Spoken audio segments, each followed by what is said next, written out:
Nous sommes donc dans Genèse chapitre 35, le verset 2 à 4. Sur la feuille, c'est une erreur de saisie, on a dit 2 à 3, mais c'est 2 à 4. Il est écrit: Jacob dit à sa maison et à tous ceux qui étaient avec lui: ôtez les dieux étrangers qui sont au milieu de vous. Purifiez-vous et changez vos cœurs. Nous nous lèverons et nous monterons à Bethel. Là, je dresserai un autel au Dieu qui m'a exaucé dans le jour de ma détresse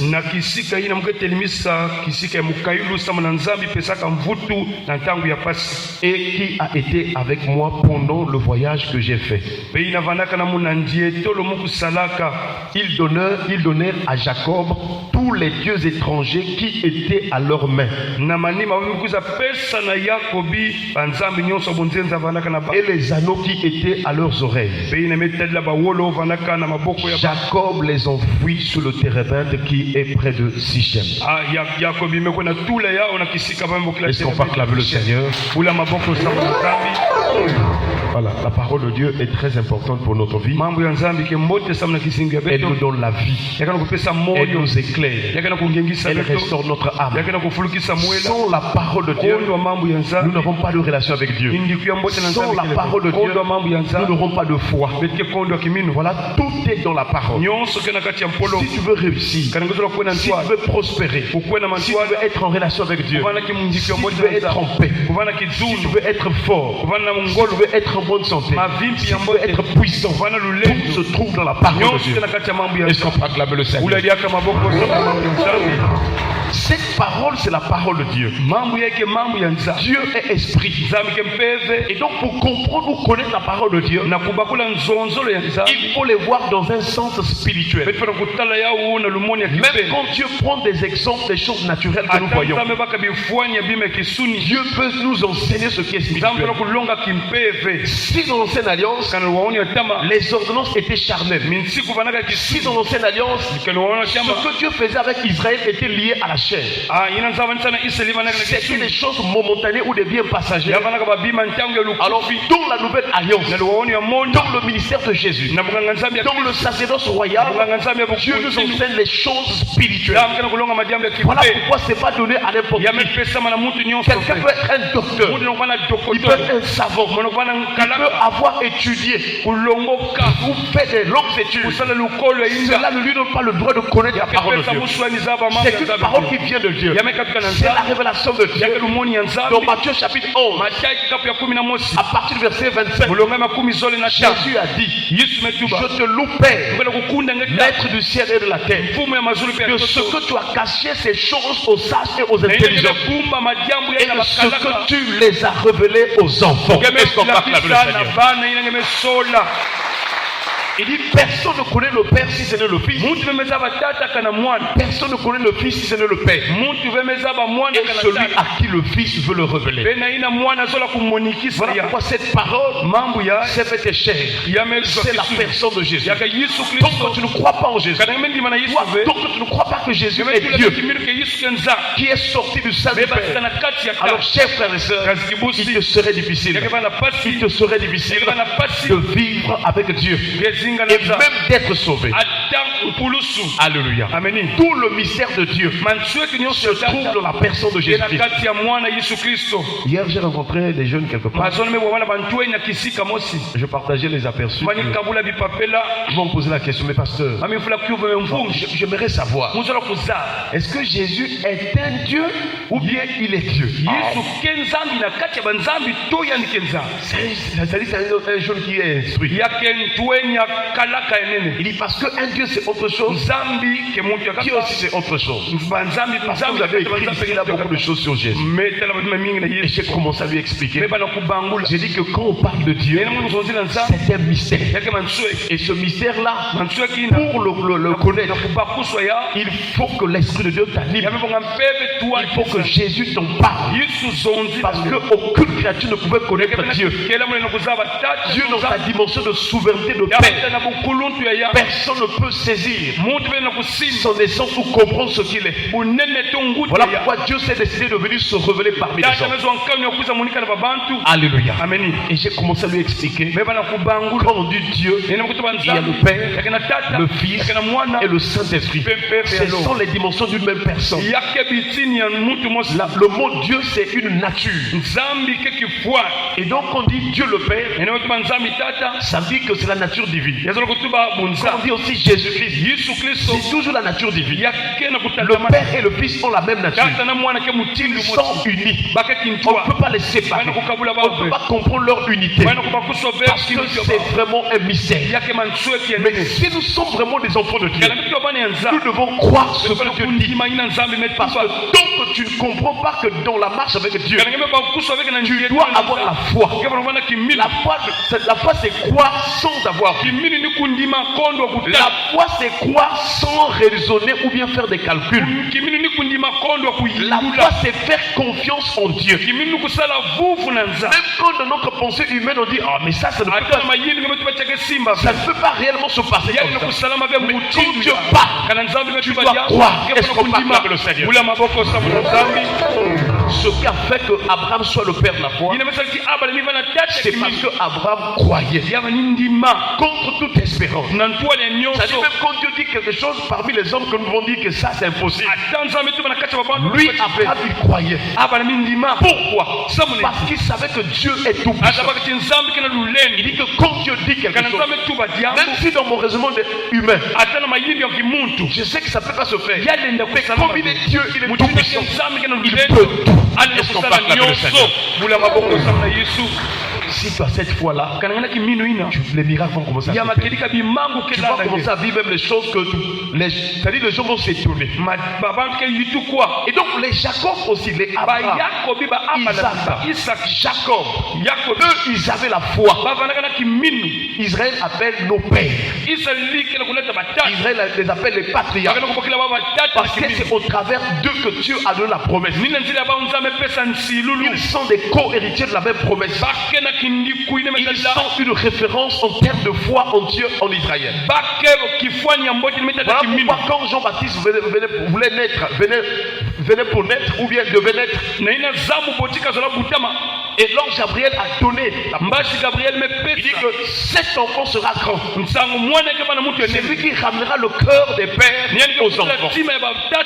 Le cœur des pères, la foi des pères, la foi d'Abraham, d'Isaac et de Jacob.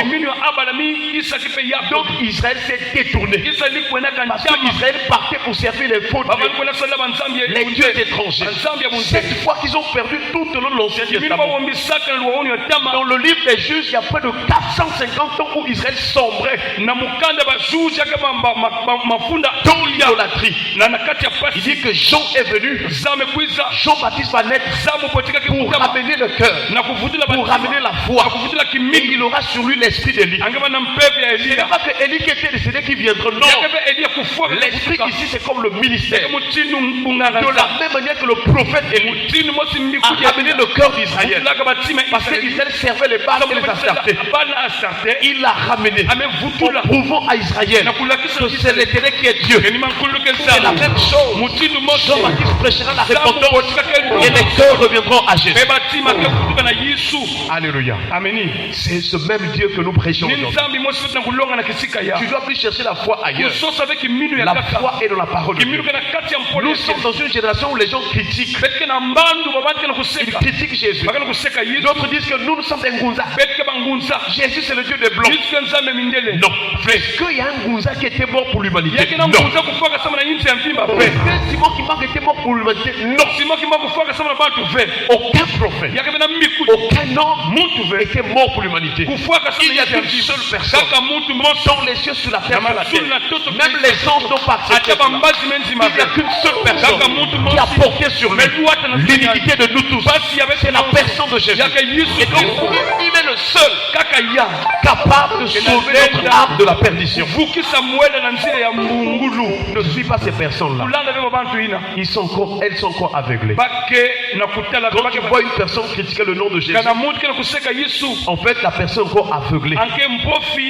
Dans 2 Corinthiens chapitre 4, à partir du verset 3 jusqu'au verset 4, la Bible déclare: si notre évangile est voilé, si ce que nous prêchons sur Christ, les gens rejettent, les gens ne comprennent pas, ils sont aveuglés. Si notre évangile est voilé, il est voilé pour ceux qui périssent. Quand quelqu'un refuse Jésus, quand quelqu'un se moque des églises de refait, l'âme de cette personne est sur le chemin de la perdition. Si notre évangile est voilé, il est voilé pour ceux qui périssent. Pour ceux dont le Dieu de ce siècle, donc Satan a aveuglé l'intelligence. Beaucoup de gens critiquent Jésus, mais ils ne savent pas que leur intelligence est voilée par Satan. C'est Satan qui les voit, afin qu'ils ne voient pas briller la splendeur de la gloire de l'évangile de Christ. Voilà pourquoi ce matin, je veux te dire, donne ton cœur à Jésus. Toute personne qui a reçu Jésus est heureuse et vivra le bonheur. Est-ce qu'on peut acclamer le Seigneur? Jacob aussi marchait avec lui. Il avait mal commencé sa vie. Mais après, à un moment donné, Jacob a fait la rencontre avec Dieu. Il a fait le face-à-face avec Dieu. Nous prions que cette année, ton cœur rencontre Jésus. Car lorsqu'on rencontre Dieu, on prend conscience. Beaucoup de gens vont dans les églises. Ils ne connaissent rien de Jésus. Ils n'ont pas conscience de la puissance, de l'œuvre de Jésus. Un jour, les Juifs ont posé la question. Ils ont dit à Jésus: que fais-tu pour que nous croyions en toi? Quelle est l'œuvre de Dieu que tu vas faire? Jésus leur a dit: l'œuvre de Dieu, c'est que vous croyez en celui que Dieu a envoyé. Alléluia. Chers frères et sœurs, alors nous voyons Jacob était poursuivi. Jacob avait des problèmes. Et le thème que nous avons commencé hier, c'est comment arrêter les poursuites. Ta vie aussi est poursuivie par des démons, par des œuvres du diable. Mais comment faire pour arrêter cela? Comment faire pour que les démons eux-mêmes ils reconnaissent que là-bas on ne peut plus aller? Là-bas vraiment, ça c'est un véritable chrétien. C'est ce que Dieu est en train de nous parler dans ce texte. La première des choses, il est écrit: Jacob dit à sa maison et à tous ceux qui étaient avec lui, ôtez les dieux étrangers qui sont au milieu de vous. Donc dans ce monde-là, il y a d'abord le Dieu tout-puissant qui habite au ciel. Il est souverain, il est au-dessus de tout. Mais au dehors du vrai Dieu, celui qui est éternel, les hommes dans leur tradition se sont formés ou bien créé les dieux pour eux-mêmes. Les hommes croient à des esprits de la nature, des esprits des hommes, et ils disent que c'est Dieu.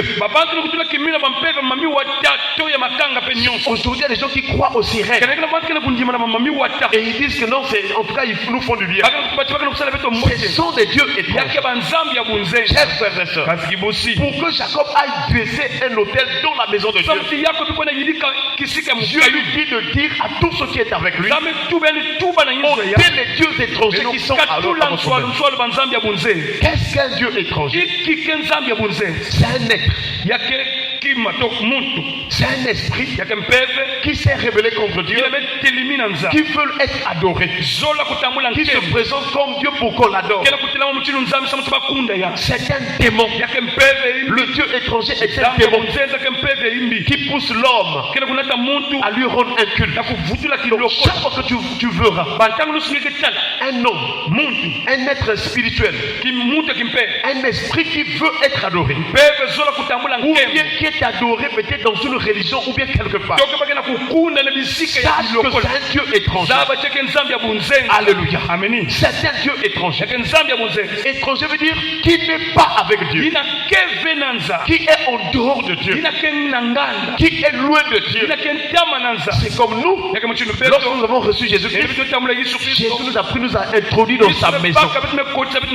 Et donc Éphésiens chapitre 2, le verset 19, Paul dit, vous n'êtes plus des étrangers, ni des gens du dehors. Vous êtes des gens de la maison de Dieu. Vous êtes des concitoyens des saints.